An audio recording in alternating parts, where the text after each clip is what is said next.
nice quiet dinner with a couple of friends, and turned in early. I was so excited about the party, I couldn't sleep. I tried counting sheep, but that never works. I always seem to conjure up these big, nasty, belligerent sheep. I tell them to jump slowly over the imaginary fence, and they refuse. They glare at me. The first sheep looks about the size of Babe the Blue Ox. He looks at me and smoke starts pouring out of his snout, and then he says to me in Spanish, "Fuck that puto." Then he rounds up all the other sheep into this sheep gang, and they charge at me, crashing right through the fence. Forget sheep.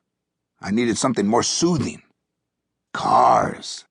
I love cars. I closed my eyes and thought about all the cars I've ever owned in my life. I remembered one of my first cars, an old clunker that sounded like it had emphysema every time you hit the gas. That was only one of its quirks. This car made me crazy. For one thing, it never turned off.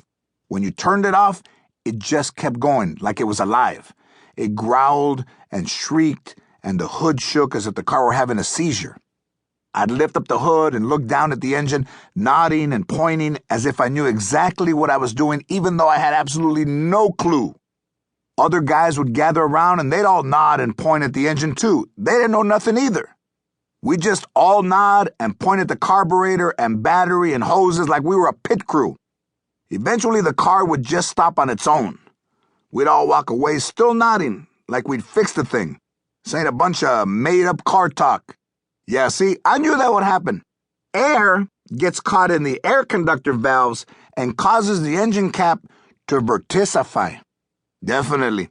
Plus the igniter switch deadens the pressure. Oh, absolutely.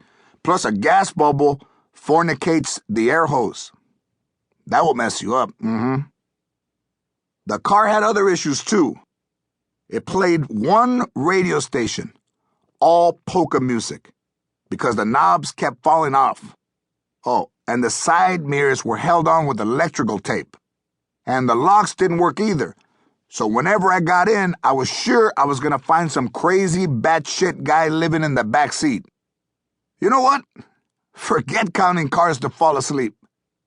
Then it hit me. The perfect thing. Golf courses. I decided to picture myself walking down all of the beautiful courses I'd ever played. I've played most of the best courses in the world. I knew this would work. I settled into the king-size bed in my suite in Vegas, got really comfortable, closed my eyes, and pictured historic St. Andrews in Scotland, site of several British Opens and one of the most gorgeous golf courses ever. Some people call St. Andrews the home of golf. I can believe it. In my mind, I saw the entire breathtaking course, every hole, imagining myself strolling down those gentle rolling green fairways, each one bordered by castles. I saw myself walking out of the first tee with my buddy, mentor, and golf companion, the great Lee Trevino.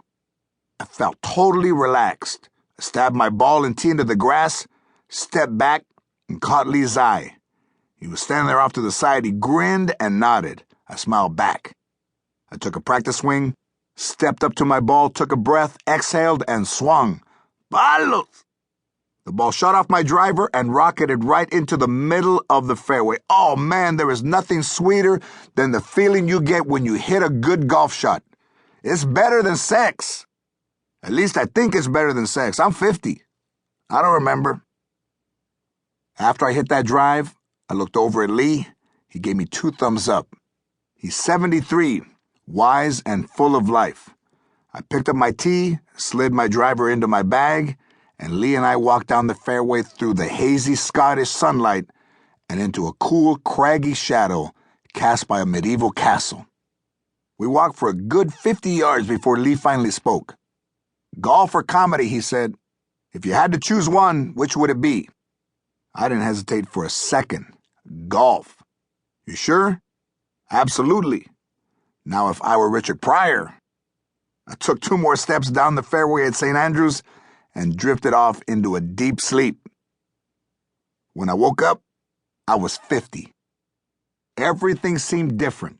The air seemed fresher, the light in the room more vibrant. I lifted my hand and felt the